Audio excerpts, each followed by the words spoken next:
Okay, first of all, I have to tell you something, my dear US based friends. This is not against you. We just don't feel comfortable with MAGA administration. All right. Now, I feel the absence of Avro in Canadian sky very personally as someone who wasn't born here. And you have to wonder why the third nation in space yet lacks a jet fighter of its own. Why do we have to parade with American made birds every summer? What became to the internationally renowned Bombardier? I mean, we can argue endlessly about whether it was Diefenbaker, angry taxpayers, or the overwhelming pressure of the US military industrial complex, but the fact remains that Canada desperately needs true warware independence, and we can no longer afford to be someone's laughingstock. But in order to do it, we need partners. So, America's Orange Clown just announced tremendously huge news, like we didn't know that rapidly failed Boeing has a new bird. What does he know, anyways? He never served, never conducted a jet fighter, and the closest he will ever get to flying is picking nose in Air Force One. But he has no problem ridiculing real heroes, regardless of if they are US veterans or Zelensky himself. You think his team's clown know how to fly? Elon only flew his starfighter fleet in his dreams, dressed as a Roman centurion, of course. They might as well ask John Travolta a thing or two about flying. Well, at least he's a ladies' man and he can actually fly. Joke aside, back to those two comic characters. One is scatter draft dodger, the other government moocher prone to glitches. Essentially speaking, not much difference between the two.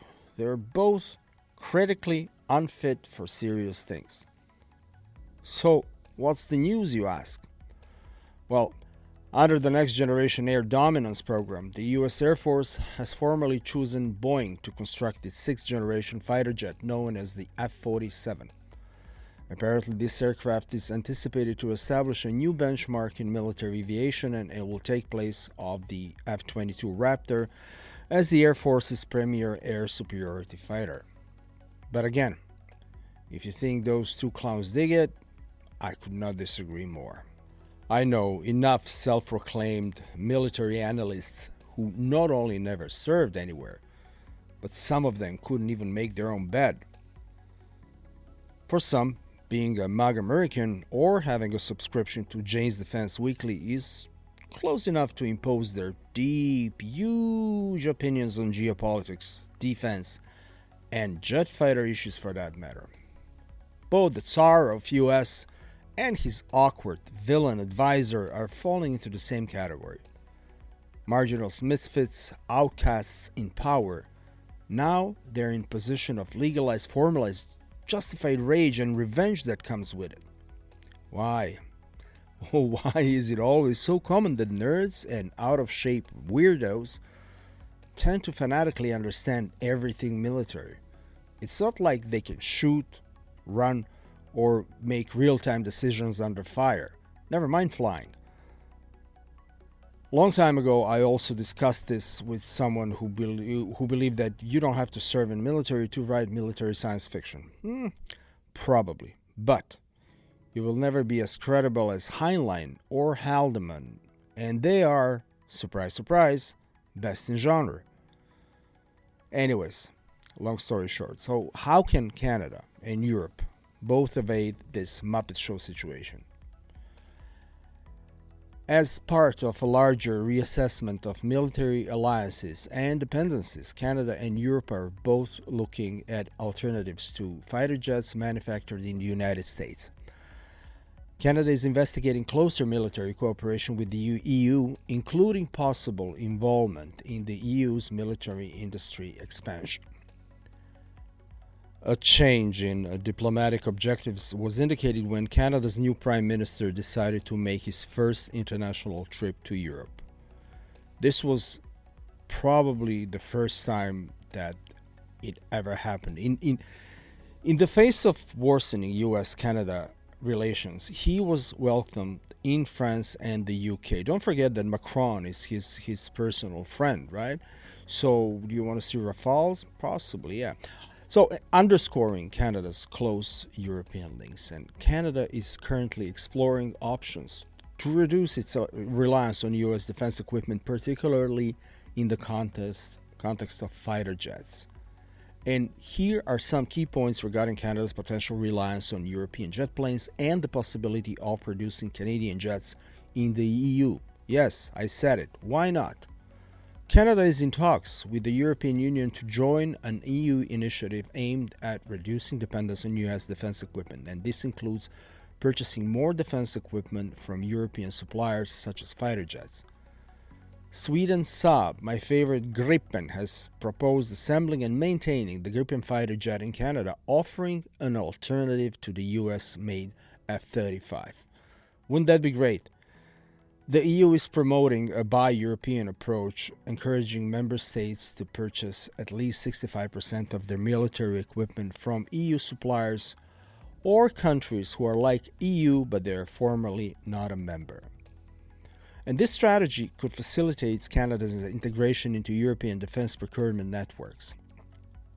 While there are still no specific plans for Canada to produce jets in the EU, the discussions between Canada and the EU focus on integrating Canada into the European defense manufacturing framework. This could potentially involve Canadian participation in producing European military hardware, including fighter jets.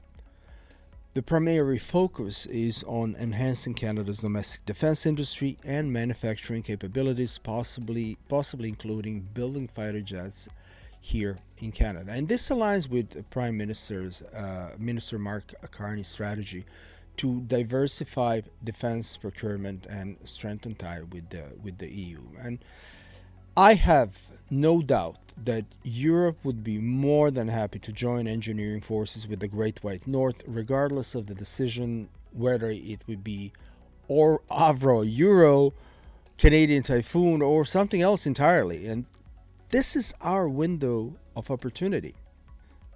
The colonization of Canada by European nations, primarily France and Britain, has had a long-lasting cultural influence.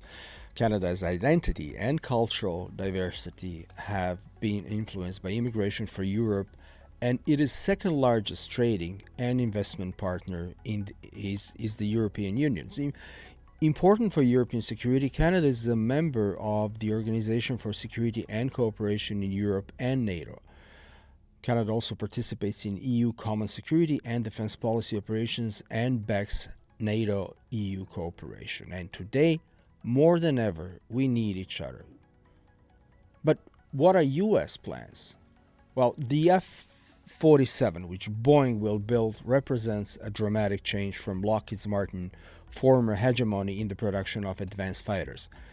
The F-47 is said to be virtually unseeable due to its sophisticated stealth, long-range, and state-of-the-art sensors. By using a family of systems approach in conjunction with autonomous drones, it will increase its battle adaptability.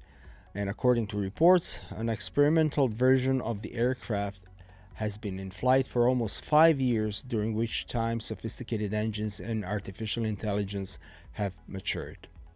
Combating the threats posed by nations like China and Russia is the aim of the NJAD program, and that the F-47 is designed to dominate contested areas, particularly over the vast Indo-Pacific region. The more than $20 billion contract provides a much-needed boost to Boeing's military division after years of financial troubles and mechanical failures, I have to say. Production will take place in St. Louis, Missouri, and President Donald Trump announced the project on March 21, 2025, highlighting its strategic importance for U.S. military supremacy and its unmatched capabilities. We'll see about that. Whatever it is, Donald Trump still has the least qualified people in U.S. national security ever. So how is that going to end? By adding Putin to Signal Chat to ask him what he thinks of the new Boeing, or even better, what he thinks of this tremendously stupid administration? Canadian Prime Minister said it right. The cooperation with U.S. is over. Back to EU. What can they do? Okay, so This is interesting. Several major European defense contractors are involved in military aircraft production. Airbus Defence and Space, Europe-wide, then Dassault Aviation, France, Leonardo S.p.A., Italy, Saab Group from Sweden, and these noteworthy military jets are presently in service or under construction, demonstrating the significant participation of European Union nations in this industry. One of the best examples of European cooperative military aircraft manufacturing is the Eurofighter Typhoon. It is manufactured in the UK, Germany, Italy, and Spain by a partnership that includes Airbus, BAE Systems, and Leonardo. The Royal Air Force, German Air Force, Italian Air Force, Spanish Air Force, and Space Force are among the customers of the 609 aircraft that have been manufactured as of January 2025, in addition to 7 prototypes. Naturally, there is also the French Dassault Rafale, which is used by people in France, Greece, and my homeland, Croatia. Without the iconic Swedish jack of all trades, Saab JAS 39 Gripen, this list wouldn't exist. Perhaps drawing a comparison to Koenigsegg would be a bit over the top, but if you understand what I mean, it's like listening to a giant sob roar across the sky. It's a great jet. The plane was designed to land on a highway, but please don't attempt to land on the 401 during rush hour. So, Sweden, Hungary, and the Czech Republic are currently the users. Also, France and Germany are collaborating on a future combat air system, or FCAS, to replace the Rafale and Eurofighter Typhoon. Should Canada get involved in this project, or should it be a standalone endeavor that we call Avro Euro? Wouldn't that be great? Remember, Japan has its own version of F-16 made by Mitsubishi, and it's apparently the best one. So why not try to do the same with Avro Aero made in Europe? Why not? European countries aim to establish profitable exports to compete with American products. Past collaborative projects like A400M have faced some coordination difficulties. The European Initiative for Collaborative Air Combat Standardization is focusing on interoperability for future air combat systems. Despite European production, many EU countries are also adopting the American F-35 Lightning II, with over 550 expected to be in service across Europe by the 2030. Or is it really? Just like France doesn't have to ask Russia for permission to deploy troops in Ukraine, Canada doesn't have to ask for US permission to be what we were supposed to be. Or at least that's what I hope for. If America doesn't want this to happen, it's time to get rid of those 2 comic book villains and start recapitulating who their real friends are. Until then, I would love to see Canadian engineers cooperating with France and Germany for in developing our future combat air systems, a future combat aircraft to replace the Rafale and Eurofighter Typhoon, as I have said. And France and the UK are going to have to make some difficult choices about the future of Europe and the new order as I write this. I like the British military for another reason. They know what it means to put your money where your mouth is. Not for the wise, right? Europe moves slowly, and together with the new Avro Aero and Canadian decision makers, let's go more quickly. As long as we avoid the MAGA administration and its hardware suppliers, that is. In fact, I'm hoping that Americans will wake up and overthrow the madmen. Or is it just wishful thinking? Sincerely, I'm not sure. I'm not sure whether to go with the brand new Avro Aero, some excellent EU choices, or a hybrid solution. What about you? What would you choose? Whatever it is, you know what to do. Choose the best. Stay selective. Bye-bye.